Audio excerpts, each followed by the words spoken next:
بسم الله الرحمن الرحيم. اللهم صل على محمد وعلى آل محمد كما صليت على إبراهيم وعلى آل إبراهيم إنك حميد مجيد.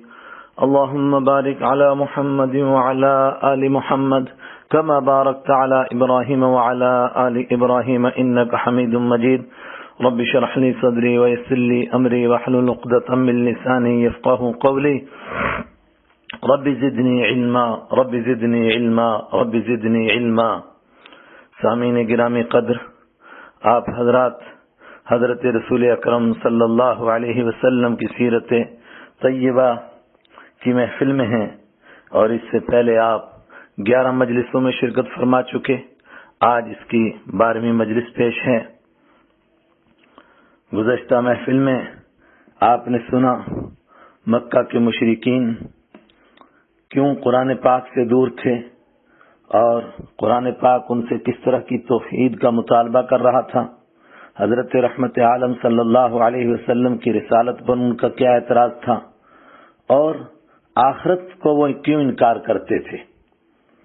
آج کی مجلس میں انشاءاللہ ہم اس کا تذکرہ کریں گے کہ قرآن پاک کے ان جوابات کے بعد ان کی ضد کیسی تھی کہ وہ اس ضد کی وجہ سے قرآن پاک کے دل میں اترنے والی باتوں کو بھی اپنے دل میں اترنے نہیں دیتے تھے، اور قرآن پاک کی فصاحت و بلاغت کو تسلیم کرنے کے باوجود اس کو ماننے کے لیے تیار نہیں تھے اپنی ضد کی وجہ سے. ان تمام باتوں کا قرآن کریم نے اس طرح جواب دیا، اور ایسا جواب دے رہا تھا جس سے صرف دماغ ہی نہیں بلکہ دل بھی مطمئن ہو رہے تھے. پھر وہ تھے بھی عربی اور فصیح عربی جاننے والے، اس لیے قرآن کریم کی فصاحت و بلاغت اور بہتی ہوئی دریائی لہروں کی طرح قرآن کریم کی روانگی ایسی چیز تھی جس کی طرف ان کے دل جھکتے ہی چلے جاتے تھے. اور انشاءاللہ آگے وہ قصے بھی آئیں گے کہ قرآن پاک ایک بار سن لینے کے بعد وہ اپنے آپ کو قرآن پاک کے سننے سے دور رکھنے کی طاقت ہی نہیں رکھتے تھے. پھر وہ چوری چوری چھپ چھپ کر قرآن پاک سنتے تھے، لیکن ضد، نفرت اور خود غرضی اور باپ دادا کی اندھی تقلید ایسی تھی کہ قرآن پاک کو ماننے کے لیے تیار نہ تھے. اپنے کانوں میں انگلیاں ڈالتے اور دوسروں کو بھی اس کی ترغیب دیتے تھے. قرآن کریم نے یہ مضمون اس طرح بیان کیا ہے: وَقَالَ الَّذِينَ كَفَرُوا لَا تَسْمَعُوا لِهَذَا الْقُرْآنِ وَالْغَوْا فِيهِ لَعَلَّكُمْ تَغْلِبُونَ. اور ان لوگوں نے کہا جو کافر ہیں کہ تم اس قرآن کو مت سنو اور اس میں شور مچاؤ تاکہ تم غالب آ جاؤ. کچھ تو اتنے ضدی تھے کہ جب ان کو آخرت کے حساب سے ڈرایا جاتا تھا تو وہ کہتے تھے خدایا ہمارے حصے کا جو عذاب ہے تو وہ ہمیں یہی دنیا میں ہی دے دے. وقالوا ربنا عجل لنا قطنا قبل یوم الحساب. اور انہوں نے کہا خدایا تو ہمیں حساب کے دن سے پہلے ہی ہمارے حصے کا عذاب دے دے. سورہ صاد آیت نمبر 16. کچھ تو حدوں کو ہی پار کر گئے. وہ کہنے لگے اے خدا اگر حقیقت میں ہی یہ دین سچا ہے تو آسمان سے ہم پر پتھروں کی بارش برسا دے تاکہ ہم بھی جان جائیں کہ واقعی یہ دین سچا ہے. ان کان ھذا ھو الحق من عندک فَأَمْطِرْ عَلَيْنَا حِجَارَةً مِّنَ السَّمَاءِ أَوْ ائْتِنَا بِعَذَابٍ أَلِيمٍ. اگر یہ قرآن تیری طرف سے واقعتاً ہی برحق ہے تو ہمارے اوپر آسمان سے پتھروں کی بارش برسا دے، یا پھر ہم پر کوئی دردناک عذاب لے آ. سورہ انفال آیت 32. کچھ نے بہت ہی بیہودہ اور نفرت بھرا مطالبہ کیا کہ اگر آپ خدا کے بھیجے ہوئے واقعتاً سچے نبی ہیں تو اللہ تعالیٰ فرشتوں کو بھیج کر آپ کی تصدیق کیوں نہیں کروا دیتا؟ مردے زندہ ہو کر کیوں آپ کی تصدیق نہیں کرتے؟ مکہ مکرمہ میں اللہ تعالیٰ آپ کے لیے کوئی باغ کیوں نہیں بنا دیتا؟ اور آخری بات یہ کہ اگر آپ نبی ہیں تو ہمارے سامنے سیڑھی لگا کر آسمان پر چڑھ جائیے، پھر اللہ تعالیٰ کی طرف سے ہم سب کے لیے ایک خط لے کر کے آ جائیے جس میں ہمارے نام کے ساتھ یہ لکھا ہوا ہو کہ یہ ہمارا نبی ہے، آپ ان پر ایمان لے آؤ. قرآن کریم بیان کرتا ہے وَلَوْ أَنَّنَا نَزَّلْنَا إِلَيْهِمُ الْمَلَائِكَةَ وَكَلَّمَهُمُ الْمَوْتَى وَحَشَرْنَا عَلَيْهِمْ كُلَّ شَيْءٍ قُبُلًا مَا كَانُوا لِيُؤْمِنُوا إِلَّا أَن يَشَاءَ اللَّهُ وَلَكِنَّ أَكْثَرَهُمْ يَجْهَلُونَ۔ اور اگر بالفرض ہم ان کے پاس فرشتے بھیج دیتے اور مردے ان سے باتیں کرنے لگتے اور ان کی مانگی ہوئی ہر چیز ہم کھلی آنکھوں ان کے سامنے رکھ دیتے، تب بھی یہ ایمان لانے والے نہیں تھے، الا یہ کہ اللہ تعالیٰ ہی چاہتا کہ انہیں زبردستی ایمان پر مجبور کر دیتا، مگر ایسا ایمان نہ مطلوب ہے نہ معتبر۔ لیکن ان میں سے اکثر لوگ جہالت کی باتیں کرتے ہیں۔ سورہ انعام آیت 112۔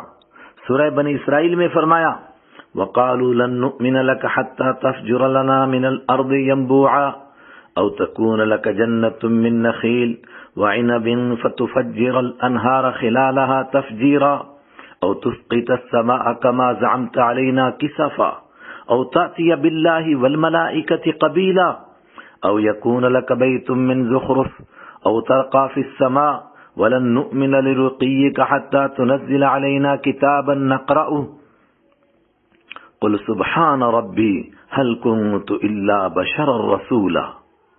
اور کہتے ہیں کہ ہم تم پر اس وقت تک ایمان نہ لائیں گے جب تک تم زمین کو پھاڑ کر ہمارے لیے چشمے نہ نکال دو، یا پھر تمہارے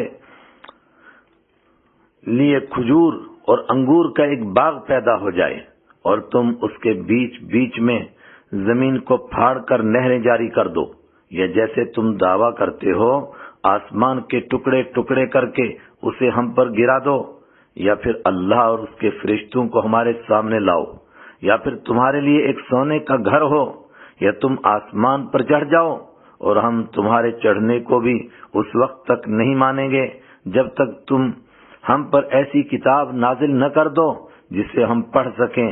اے پیغمبر صلی اللہ علیہ وسلم کہہ دو کہ سبحان اللہ، میں تو ایک بشر ہوں جسے پیغمبر بنا کر بھیجا گیا ہے، اس سے زیادہ کچھ نہیں۔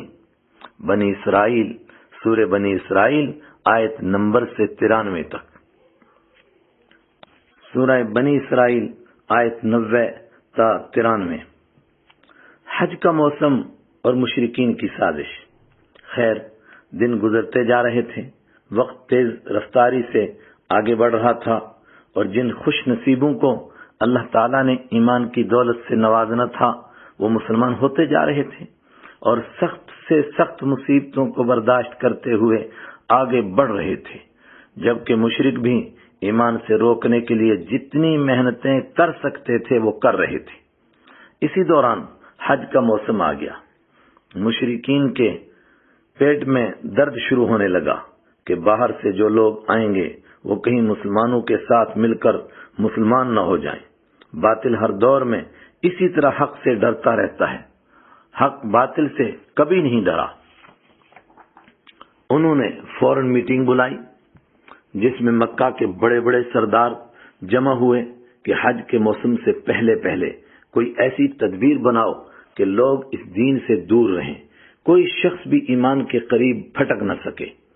پھر یہ مشورے آئے کہ ہر ایک شخص اپنے ذمے ایک ایک کام لے لے، اور سب سے بڑا کام یہ تھا کہ مکہ سے باہر جا کر لوگوں کو اس دین سے ڈرایا جائے کہ کوئی قرآن پاک سن ہی نہ پائے، بلکہ اپنے کانوں کو بند کر لے، ورنہ جو سن لے گا اسے تو قرآن کریم اپنی طرف کھینچ ہی لے گا، کنارے پر تو رہنے ہی نہیں دے گا۔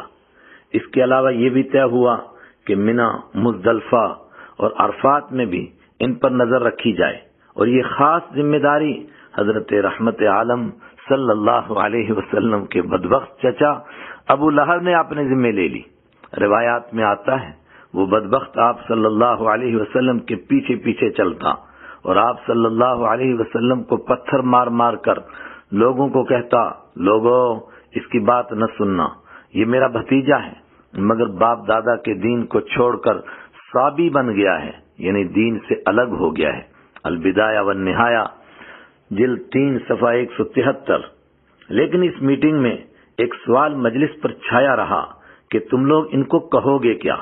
ابھی تک تو ان کا کوئی لقب ہی متعین نہیں ہوا، تم میں سے کوئی ان کو شاعر، کوئی کاہن اور کوئی جادوگر کہتا ہے پھر کوئی لقب تو طے کر لو۔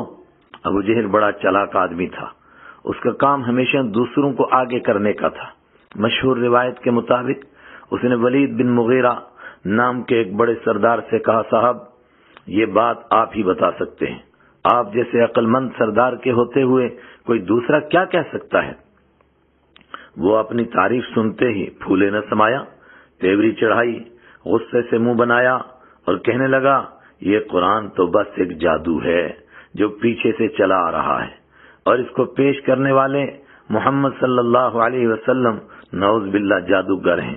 قرآن پاک نے اس کا نقشہ اس طریقے سے کھینچا، انہو فکر وقدر فقتل کیف قدر ثم قتل کیف قدر ثم نظر ثم عبس وبصر ثم ادبر واستكبر فقال ان هذا الا سحر يوسر ان هذا الا قول البشر۔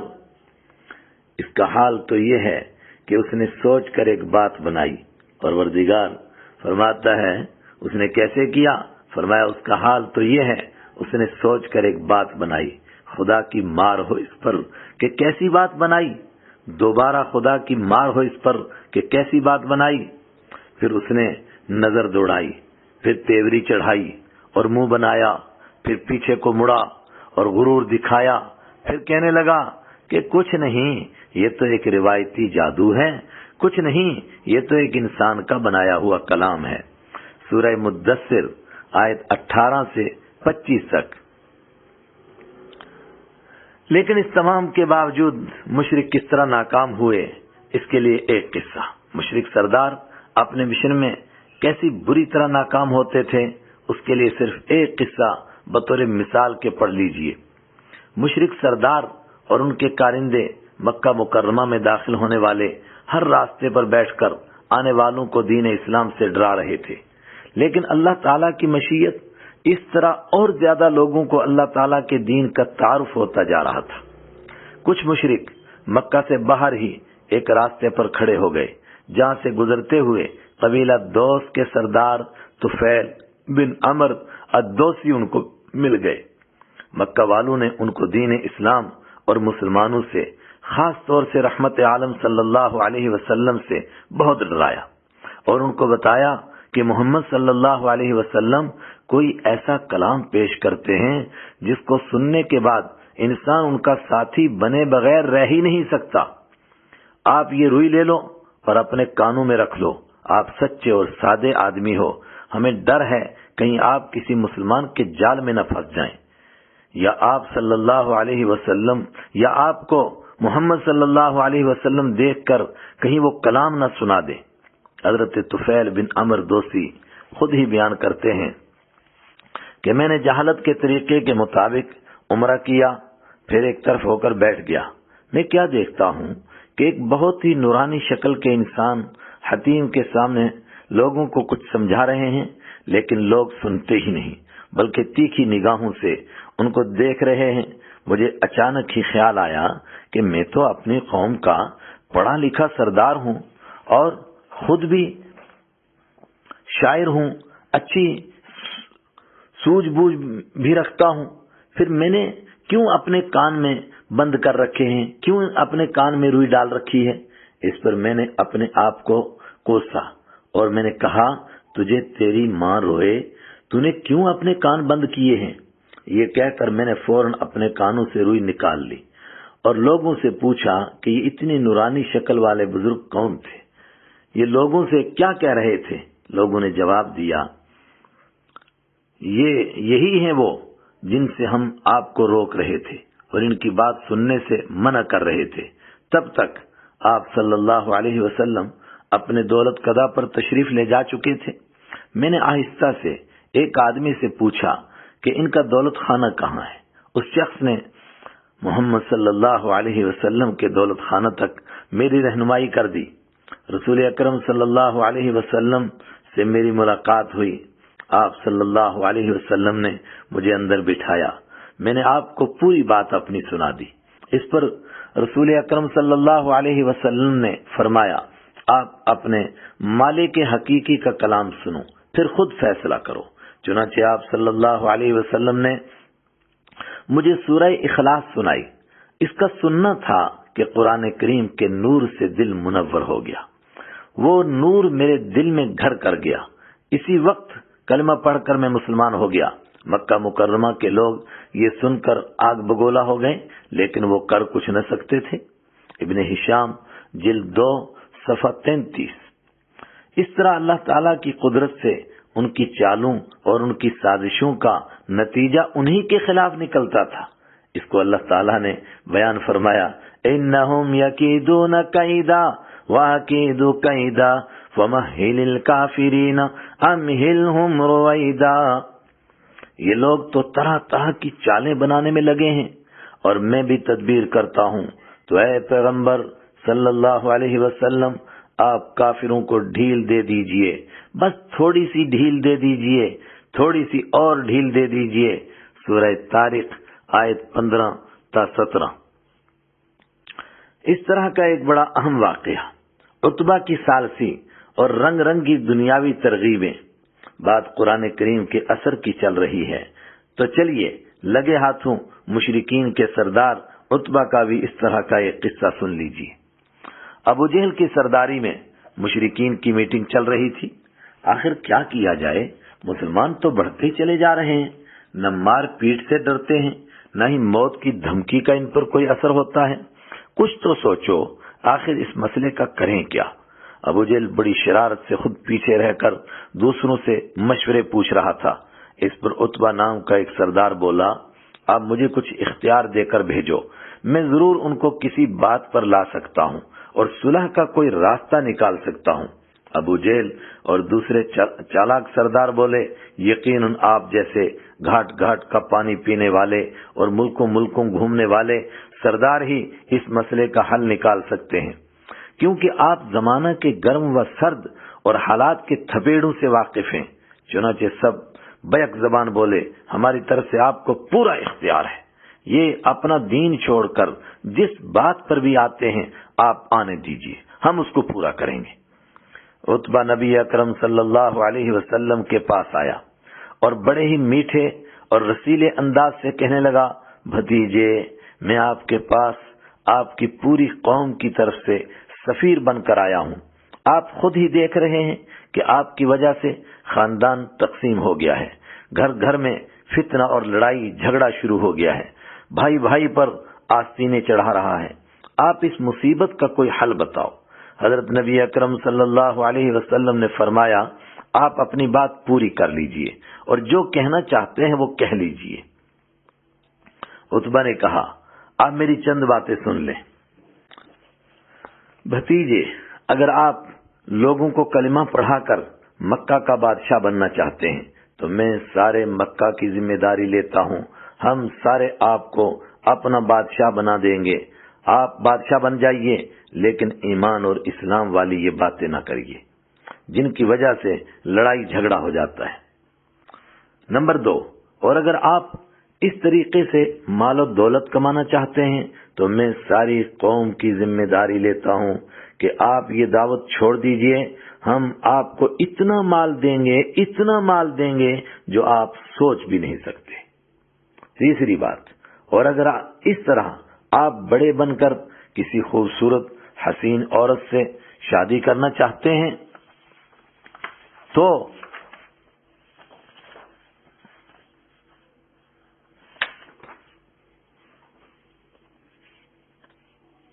تو وہ بھی میری ذمہ داری ہے، جہاں آپ کہیں گے وہاں آپ کا نکاح کروا دیا جائے گا۔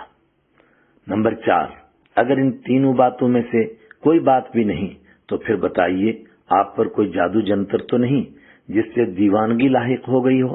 پھر ہم سب مل کر آپ کا حکیموں کے پاس علاج کروائیں گے۔ اور آخری بات یہ کہ اگر آپ پر کسی جن وغیرہ کا سایہ ہو گیا ہے تب بھی بتائیے، ہم کسی اونچے درجے کے جھاڑ پھونک کرنے والے عامل کو لائیں گے جو آپ کا بہت اچھا علاج کرے گا۔ حضرت نبی کریم صلی اللہ علیہ وسلم نے فرمایا، آپ نے جو کچھ کہنا تھا کہہ لیا؟ اس نے کہا، جی ہاں میں نے کہہ لیا۔ آپ صلی اللہ علیہ وسلم نے فرمایا، اب میری بات بلکہ اپنے رب کا کلام سنو اور فیصلہ کرو، پھر آپ صلی اللہ علیہ وسلم نے سورہ حامیم السجدہ شروع سے پڑھنی شروع فرمائی۔ بسم اللہ الرحمن الرحیم حامیم تنزیل من الرحمن الرحیم کتاب فصلت آیاته قرآنا عربیا لقوم يعلمون بشيرا ونذيرا فأعرض أكثرهم فهم لا يسمعون وقالوا قلوبنا في أكنة مما تدعونا إليه وفي آذاننا وقر ومن بيننا وبينك حجاب فاعمل إننا عاملون قل إنما أنا بشر مثلكم يوحى إلي أنما إلهكم إله واحد فاستقيموا إليه واستغفروه وويل للمشركين الذين لا يؤتون الزكاة وهم بالآخرة هم كافرون إن الذين آمنوا وعملوا الصالحات لهم أجر غير ممنون قل أئنكم لتكفرون بالذي خلق الأرض في يومين وتجعلون له أندادا ذلك رب العالمين وجعل فيها رواسي من فوقها وبارك فيها وقدر فيها أقواتها في أربعة أيام سواء للسائلين ثم استوى إلى السماء وهي دخان فقال لها وللأرض ائتيا طوعا أو كرها قالتا أتينا طائعين فقضاهن 7 سماوات في يومين وأوحى في كل سماء أمرها وزينا السماء الدنيا بمصابيح وحفظا ذلك تقدير العزيز العليم فإن أعرضوا فقل أنذرتكم صاعقة مثل صاعقة عاد وثمود۔ یہ کلام اس ذات کی طرف سے نازل کیا جا رہا ہے جو بڑا ہی مہربان ہے، نہایت رحم کرنے والا ہے۔ عربی قرآن کی شکل میں یہ وہ کتاب ہے جس کی آیتیں علم حاصل کرنے والوں کے لیے تفصیل سے بیان کی گئی ہیں۔ یہ قرآن خوشخبری دینے والا بھی ہے اور خبردار کرنے والا بھی۔ پھر بھی ان میں سے اکثر لوگوں نے منہ موڑ رکھا ہے، جس کے نتیجے میں وہ سنتے ہی نہیں ہیں، اور پیغمبر صلی اللہ علیہ وسلم سے کہتے ہیں کہ جس چیز کی طرف تم ہمیں بلاتے ہو اس کے لیے ہمارے دل غلافوں میں لپٹے ہوئے ہیں، ہمارے کان بہرے ہیں، اور ہمارے اور تمہارے درمیان ایک پردہ حائل ہے، لہذا تم اپنا کام کرتے رہو، ہم اپنا کام کر رہے ہیں۔ اے پیغمبر صلی اللہ علیہ وسلم، کہہ دو کہ میں تم ہی جیسا ایک انسان ہوں، البتہ مجھ پر وحی نازل ہوتی ہے کہ تمہارا خدا بس ایک ہی خدا ہے، لہذا تم اپنا رخ سیدھا اسی کی طرف رکھو اور اس سے مغفرت مانگو، اور بڑی تباہی ہے ان مشرکوں کے لیے جو زکوٰۃ ادا نہیں کرتے، اور ان کا حال یہ ہے کہ آخرت کے وہ بالکل ہی منکر ہیں۔ البتہ جو لوگ ایمان لے آئے ہیں اور انہوں نے نیک عمل کیے ہیں، ان کے لیے بے شک ایسا اجر ہے جس کا سلسلہ کبھی ٹوٹنے والا نہیں ہے۔ کہہ دو کہ کیا تم واقعی اس ذات کے ساتھ کفر کا معاملہ کرتے ہو جس نے زمین کو 2 دن میں پیدا کیا اور اس کے ساتھ دوسروں کو شریک ٹھہراتے ہو؟ وہ ذات تو سارے جہانوں کی پرورش کرنے والی ہے، اور اس نے زمین میں جمے ہوئے پہاڑ پیدا کیے جو اس کے اوپر ابھرے ہوئے ہیں، اور اس میں برکت ڈال دی، اور اس میں توازن کے ساتھ اس کی غذائیں پیدا کی۔ یہ سب کچھ 4 دن میں ہوا، تمام سوال کرنے والوں کے لیے برابر ہے۔ پھر وہ آسمان کی طرف متوجہ ہوا، جبکہ وہ اس وقت دھوئیں کی شکل میں تھا، اور اس سے اور زمین سے کہا چلے آؤ، چاہے خوشی سے چاہے زبردستی سے۔ دونوں نے کہا ہم خوشی خوشی آتے ہیں۔ چنانچہ اس نے 2 دن میں اپنے فیصلے کے تحت ان کے 7 آسمان بنا دیے، اور ہر آسمان میں اس کے مناسب حکم بھیج دیا، اور ہم نے اس قریب والے آسمان کو چراغوں سے سجا دیا اور اسے خوب محفوظ کیا۔ یہ اس ذات کی نپی تلی منصوبہ بندی ہے جس کا اقتدار بھی کامل ہے، جس کا علم بھی مکمل ہے۔ پھر بھی اگر یہ لوگ منہ موڑیں تو کہہ دو کہ میں نے تمہیں اس کڑکے سے خبردار کیا ہے جو کڑکا قوم سمود اور قوم عاد پر نازل ہوا تھا، جیسا کڑکا قوم عاد اور قوم سمود پر نازل ہوا تھا۔ سورہ حامیم یا سورہ فصلت، اس کے 2 نام ہیں، سورہ حامیم السجدہ یا سورہ فصلت، دونوں طرح بولتے ہیں، آیت 1 سے لے کر 13 تک۔ روایتوں میں آتا ہے کہ قرآن پاک کا اس پر ایسا اثر ہو رہا تھا کہ اس کا رنگ بدلا جا رہا تھا، پھر سیدھے بیٹھنے سے بھی مجبور ہو گیا، دونوں ہاتھ پیچھے ٹیک کر بڑی مشکل سے بیٹھا۔ رحمت عالم صلی اللہ علیہ وسلم جب پڑھتے پڑھتے دوسرے رکوع میں قوم عاد اور قوم سمود پر آنے والے عذاب والی آیتیں پڑھنے لگے، وہ گھبرا گیا، اور اس کو ایسا محسوس ہونے لگا جیسے ابھی یہ عذاب ہم پر ٹوٹ پڑے گا۔ اس پر وہ گھٹنوں کے بل کھڑے ہو کر دونوں ہاتھ رحمت عالم صلی اللہ علیہ وسلم کے مبارک چہرے کے آگے رکھنے لگا کہ مجھے ڈر ہے کہیں یہ عذاب آ ہی نہ جائے۔ پھر قوم اور خاندان کا واسطہ دینے لگا کہ بس کرو، آپ کا خاندان تباہ ہو جائے گا۔ رحمت عالم صلی اللہ علیہ وسلم نے فرمایا میں نے آپ کے رب کا کلام پیش کر دیا، اب آپ خود فیصلہ کرو۔ عتبہ واپس ہوا اور اس کے پاؤں بھی زمین پر سیدھے نہیں رکھے جا رہے تھے، تھر تھر کانپتا، گرتا اٹھتا جا رہا تھا۔ قریش ابھی اسی طرح حرم پاک میں بیٹھے ہوئے تھے۔ ابو جہل دیکھتے ہی سمجھ گیا اور کہنے لگا یہ وہ چہرہ نہیں جو عتبہ یہاں سے لے کر گیا تھا، لگتا ہے اس پر بھی جادو ہو گیا ہے۔ خیر، عتبہ پانی پی کر بولا میرے بارے میں تمہارا کیا خیال ہے؟ سب نے کہا آپ بہت اونچے مقام کے شاعر اور تجربہ کار انسان ہیں، آپ کا کیا کہنا؟ اس نے کہا سنو، میں نے ایران اور روم کے بادشاہوں کے دربار دیکھے ہیں، اور میں خود بھی شاعر ہوں اور بڑے بڑے شاعروں کا کلام بھی جانتا ہوں۔ خدا کی قسم، جو کلام محمد صلی اللہ علیہ وسلم پیش کرتے ہیں وہ قطعاً شاعری نہیں، اس میں کاہنوں کی کہانت کی بھی کوئی ملاوٹ نہیں۔ وہ ایک ایسا اونچا اور مقدس کلام پیش کرتے اور سناتے ہیں جس میں عجیب قسم کی روشنی اور نور ہے۔ وہ عجیب میٹھا اور رسیلا کلام ہے جو دل کی تاروں کو ہلا دیتا ہے اور آدمی کو سننے پر مجبور کر دیتا ہے۔ میرا مشورہ تو یہ ہے کہ آپ حضرات ان کی مخالفت نہ کرو، ان کو ان کے حال پر چھوڑ دو۔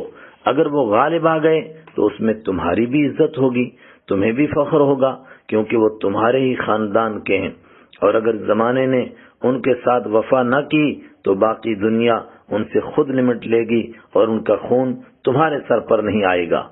اس پر ابو جہل جیسے بڑے بڑے سرداروں کے تو پسینے چھوٹ گئے، لیکن وہ بہت چلاکی کے ساتھ لوگوں کو دکھانے کے لیے ٹہکا لگا کر ہنسنے لگے کہ عتبہ پر بھی وہی جادو ہو گیا ہے جو ان کی باتوں میں آ گیا ہے۔ عتبہ کو ابھی ایمان تو نصیب ہوا نہیں تھا، اس لیے وہ حالات سے ڈر کر کہنے لگا میں نے تو بس اپنی رائے پیش کی ہے، باقی برادری کا فیصلہ سر آنکھوں پر۔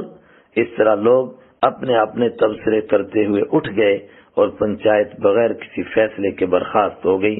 ابن ہشام جلد 1 صفحہ 226۔ عتبہ کے اس قصے میں اصل میں قیامت تک آنے والے ایمان والوں پر ایمان کی وجہ سے آنے والے حالات کی ایک جھلک ہے کہ کس طرح ایمان والوں پر مجنون ہونے، دیوانہ ہونے، پاگل ہونے اور جن بھوت کا اثر اور سایہ ہونے کا الزام لگایا جائے گا، اور مال و دولت نیز عہدوں اور حوروں پریوں سے شادی کی لالچ کے سبز باغ دکھائے جائیں گے، اور وہ کیسے کیسے آزمائشوں سے گزریں گے، کیسی کیسی آزمائشیں ان پر آئیں گی۔ لیکن ساتھ ہی یہ خوشخبری بھی ہے کہ جب تک وہ اللہ تعالیٰ کے حبیب حضرت محمد عربی صلی اللہ علیہ وسلم کے دامن کو مضبوطی سے پکڑے رکھیں گے اور قرآن پاک سے چمٹے رہیں گے تو اللہ تعالیٰ ان کو کامیابی سے ہم کنار کرتا رہے گا۔ آج دنیا بھر میں ہم یقیناً ان ساری آزمائشوں سے دوچار ہیں۔ ہمارا رب ہی ہماری کشتی پار لگائے، اور پروردگار ہمیں اپنے قرآن اور اپنے حبیب صلی اللہ علیہ وسلم کے دامن سے وابستہ رہنے کی توفیق عطا فرمائے۔ وآخر دعوانا ان الحمد للہ رب العالمین۔ آج کی اس مجلس کا یہی اختتام کرتے ہیں۔